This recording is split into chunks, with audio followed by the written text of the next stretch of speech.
Hi ladies and gentlemen, I'm Johnny Wilkinson, consultant intensivist from Northampton. Manoj Wikram Singh and I are going to review the new Guy's iQ3 probe from Butterfly. Now, we did release this probe officially in the UK some weeks ago at the Gherkin in London. Some of you may have been there and may have seen what we got up to on that, but I'm just going to give you a sort of potted guide as to why I think you should buy this probe. Is it any good? And we'll do some comparison images thereon as well, so that you can see what the hype is all about with this new probe. So let's crack on. Hello everyone, my name's Manoj. I'm an anaesthetic trainee and it's my pleasure today to talk about the iQ3. Before I go on, I will say that myself and Johnny have both worked with Butterfly in the past. However, having said that, this review will be completely upfront and honest opinion on what the iQ3 is like. So we started off the talk in London with some history actually, and the history being all the way back to 1880 and now through to the present day. And obviously back in 1880 we had the Curie brothers who discovered the piezoelectric effect by compressing crystals, producing a current, and the vice versa effect is the reverse piezoelectric effect, where you apply current and something else is released in the form of energy. Now, obviously this was utilised as sonar later on, and now into the guises we have today with the piezoelectric crystal technology. But these guys didn't know about this, and in fact they left it at that with the initial discovery. Little do they know what we have now. We can hold in our hand. It doesn't actually have any crystals in it at all. Ultrasound has evolved massively, right from 1880, the Curie brothers and what they discovered, through to very, very large devices that sapped power to generate ultrasonic beams with still 2D images. And here's a poor lady sitting inside a water bath to generate a view of the fetus that's developing inside her womb. And of course these machines were, as I say, enormous, but discoveries were made in Glasgow and lots of work in Australia to produce different machines for scanning different modalities. And then of course, coming right through to now, we got the development of the carts. They were still big and quite clunky. Now we've got lovely touchscreen machines that do everything we need. They're smaller, they do more things, the software upgrades, etc. And we're now at the handheld, but even more interestingly, the handheld that doesn't even have any crystals in it anymore. The problem with the carts is they're great, all well and good, but they're big and they're very expensive. For anyone that's not heard of Butterfly before, they have in a way revolutionised ultrasound technology by moving away from the traditional piezoelectric crystal and moving to ultrasound on chip technology. What this technology means is that the hardware and the software is able to technologically advance at a faster rate, and it also means that the probe itself is slightly more robust than ones with a piezoelectric crystal. The chip technology means that the Butterfly probe can act as both a linear probe, a curvilinear probe and a phased array probe all in one head, which traditional piezoelectric crystal probes would not be able to. As well as all this, Butterfly have got a fantastic app, some really new fancy AI educational tools and a really good governance software. I'm not going to be focusing on any of those in this video. This video is simply for reviewing the new iQ3 probe. So here comes the microchip technology, capacitive micromachined ultrasonic transducers or CMUT devices. Those thousands of little holes in that chip with a membrane over the top develop sound waves. And then your phone will give you the image. All the technology sits inside the probe, and that tiny microchip is under the head of the probe itself. No crystals involved at all now. And that's how we've got a probe that does everything. And the iQ was released in 2018. None of us quite believed what Butterfly were doing, but sure enough the probe came out and it was fabulous. In 2020 the iQ Plus was released, did more things, was quicker, because via Moore's law the chip technology had improved. And now we're here in 2024 with this fabulous iQ3 device we're going to tell you about in a second. So Butterfly delivered something that we'd all been asking for in various guises to produce this lovely probe we see here, the iQ3. So what about it? Well, the probe is certainly smaller, as Manoj will point out, and he will do a comparison of the sizes between the iQ Plus and it.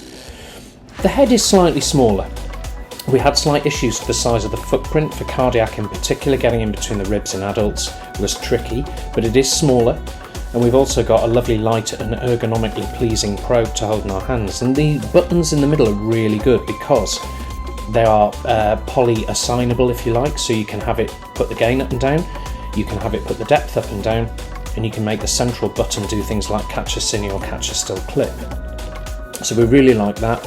And also you've got a battery indicator here, and by the way, the battery does go on and on. So let's get to it.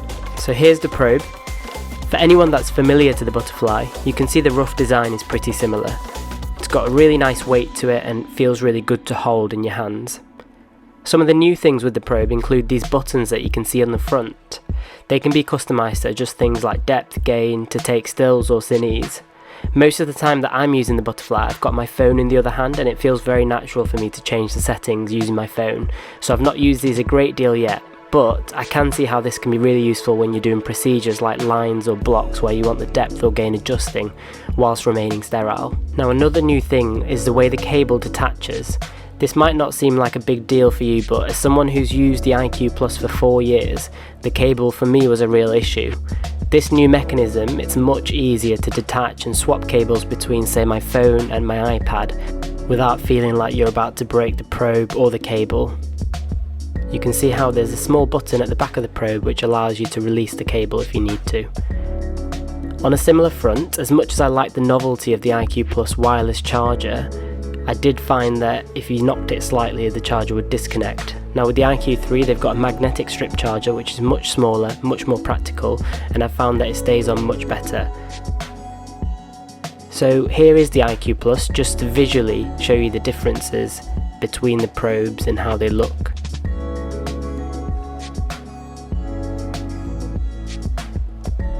Onto some abdominal imaging.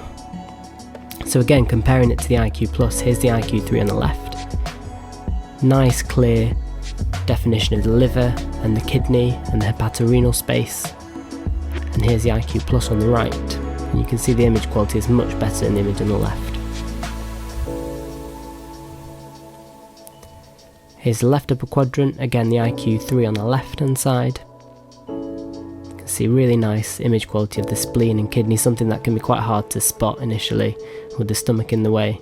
And then the iQ Plus is just slightly fuzzier. Some gastric ultrasound, I love a bit of gastric ultrasound, so again here's iQ3 on the left, you can see the gastric antrum really clearly here. And the iQ Plus on the right hand side. Again, you can certainly make clinical decisions with this, but you can just see that the image on the left is much clearer. What about software 2.36 and the new releases that have come with it to operate this lovely new probe? Well, we've got something called iQ Slice, which is really lovely. What you do is you put the probe on a body part, say the right upper quadrant, you keep the probe still when you get the ideal image, and the probe will actually fan its way through the body part in question, giving you a lovely series of still clips. A bit like a CT scan in a way. And here's me doing a fan through the lung. As you can see, this is one intercostal space, and the probe is doing an auto fan through without me doing anything. And here is the slice, giving us individual images through the abdominal aorta. So the iQ slicing and fanning technology comes in really handy, and we really liked this feature, particularly when it comes to getting that ideal view and letting the probe do the rest without having to move or slip over a bone, for example, to get distortion of the image. Here's me fanning through a median nerve at the wrist in short and long axis. And again, an iQ fan going through the right upper quadrant, as you can see here. You could almost put the probe on one place in the ED and get a fast series of scans showing every single bit you need to claim the patient may be fast negative. One of the new features of the Butterfly iQ3 is the iQ Slice. I think this is a really clever bit of technology where they can steer the beam of the ultrasound probe without the operator moving the ultrasound probe, and this can be really useful for novice operators where they struggle with that fanning motion. So here is an example of me doing that. I've placed the probe here in the right upper quadrant next to the liver, purposefully not got the kidney in here, and activated the iQ Slice. You can choose to take a cine or multiple stills, and you can see here when I click that cine, they capture a cine without me moving the probe, and the beam is steered automatically.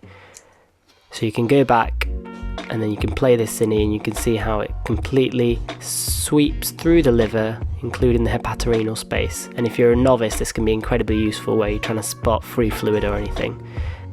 Manoj is going to talk about this, but it is clearer and crisper from the iQ3 on the left than it was from the iQ Plus. Same on the left. And here is a 4-chamber view showing lovely crisp endocardial borders, so we really like that because they've improved the chip technology within it. It's faster and gives a better image. I'm going to compare the iQ3 to the iQ Plus because that's a direct comparison that we can make. So here's the iQ3 on the left hand side. You can see a parasternal long axis here. You can see quite clear endocardial definition. You can see both mitral and aortic valve and chambers quite well. Here's the iQ Plus. Again, you can make out decent anatomy, but you can see that the endocardial definition is not quite up to scratch compared to the new iQ3. Let's move on to a parasternal short axis. Again, here we see the parasternal short axis at the mid-papillary level. We can see the left ventricle really nicely and also the right ventricle. You can see that you can make out that endocardial definition really well. If there was any regional wall motion abnormalities, you'd be able to spot these with this probe. Here's the iQ Plus in comparison. Again, decent image quality, but you can see it's much fuzzier. The apical 4 chambers, so we've got the iQ3 Plus here, iQ3 here I should say, and then the iQ Plus on the right hand side. Again, you can see a marked improvement in the iQ3 compared to iQ Plus. Finally, subcostal view. Again, you can see that the iQ Plus on the right is much grainier image, whereas the iQ3, there is a much clearer image with clearer endocardial definition. And here we've got an image of the IVC. You can see in comparison to the iQ Plus, even the liver architecture is much clearer, and the IVC can be seen much clearer in the iQ3. So in total, I think the cardiac imaging in the iQ3 is significantly better than the iQ Plus and definitely up there for focused echo accreditations. Now there's something called Biplane, which is really good, and what this is get a short axis view. It'll also give you the long axis view, so just a direct flip through 90 degrees, again without the probe being moved. Plonk it down on the parasternal long axis, you get the short. Plonk it on the short axis and you get the long. As you can see here, that's really nice. The only issue we had with the biplane on cardiac is the image resolution was possibly not quite as good as it could be, but I guess that's because the chip is working twice as hard as it needs to. Biplane comes in very handy when looking at a needle when you're gaining vascular access, and you can see on the left here a long axis view and a short axis view of the needle penetrating a vessel. And here is me compressing in short and long axis over a vein, just demonstrating how we could look for DVTs in long and short axis now. So colour Doppler, here's the iQ3 with its new colour Doppler package. This is my heart, you can see eccentric jets of mitral regurgitation there. So the colour Doppler package is very good. It's certainly not up there with cart-based machines, but you can certainly spot some significant amounts of regurgitation. So pulse wave Doppler is finally in Europe for butterfly, and here's an example of me using pulse wave Doppler in the apical 5 chamber to work out LVOT VTI. So you can see the pulse wave Doppler packet being placed here. It's very easy to use, and then you essentially activate the pulse wave Doppler, and then it gives you a trace there, which we can see quite a nice trace with a closing click, which you can measure things like peak velocity. At the moment, Butterfly haven't released measuring VTI, but I'm sure this is soon to come. So we've had the fantastic addition of sound to our pulsed wave Doppler now. So this is really nice. It just gives you that added edge to the trace you're looking at on the screen, and just gives a bit more tangibility to what you're looking at. So I'm just going to play you a view of a long axis over a vein and an artery up in the neck.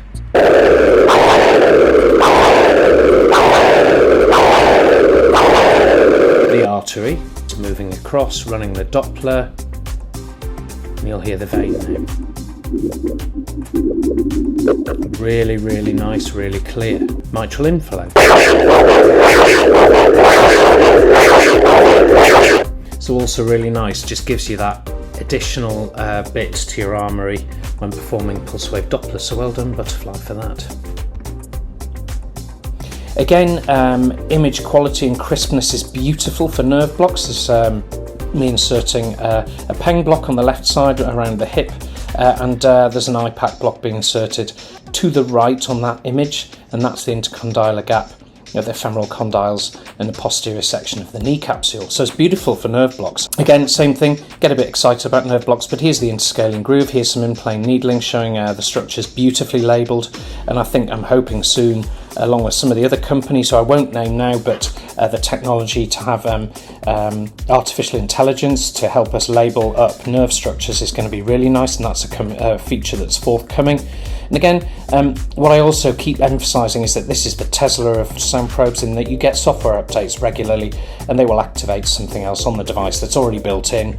They just haven't experimented and had approval on it yet, so we look forward to a very exciting future of further software upgrades. So just to sort of tie it all in for you, in conclusion, we've got a lovely probe that's smaller, very ergonomically pleasing, better battery life, and some really nice features in 2.36. It's a lot faster than before. I think, again, as I said, the biplane technology, that's going to improve, but it's certainly good for needling, but the live dynamic imaging, maybe you lose a bit of resolution on it. And the multifunctional buttons are a really nice feature. So I think all in all, to be brief, you've got some questions. Should I bother buying one? Well, in my opinion and Manoj's opinion, I'm sure yes, I would, because one, the price point is extremely competitive, sub £2,000. So apologies, glaringly obvious mistake. I got the price point wrong, didn't I? So if you actually buy one of the iQ3s, you'll see it's £3,899, which is still sub 5,000, which is what many of the other probes cost. You can also trade in your iQ and get 25% discount, so that's really nice features. Apologies for the slight error there on the pricing, but there we go, things happen. And obviously you've got your subscription, so it goes without saying it's the cheapest one. Do you get value for money? I think you do, because along with the probe you get the software updates included in the subscription annually. The annual subscription is not steep either, so do go onto the website and have a look at the price points and so forth on that and what the deal involves. I think the other side to this is cables. Now, Manoj mentions the cable. It's a lot better this time. You can press a button and unclip it from the bottom. Before, as he said, you feel like you are yanking the probe cable away, and you feel like it's about to snap in your hands, and they were going wrong repeatedly, but now they've ironed that issue out from listening to what we've said, so well done, Butterfly. All in all, definitely go and get one. I think it's well worth it, and as I've said, it is, excuse the reference to Tesla, and I have no rights to this, it is the Tesla of ultrasound probes, in that you have a device that seems to get better and better. When we were at the Gherkin and we were at the meeting, Butterfly mentioned the iQ4 and then the Apollo, and the promise here is that the technology, along with Moore's Law, is getting better and better year on year and improving year on year. So guys, wait for some even more exciting devices to come out. And my other point was going to be, yes, there's a cable, and we're all going on about wireless probes being the way forward. Yes, some companies do have reasonably good wireless probes.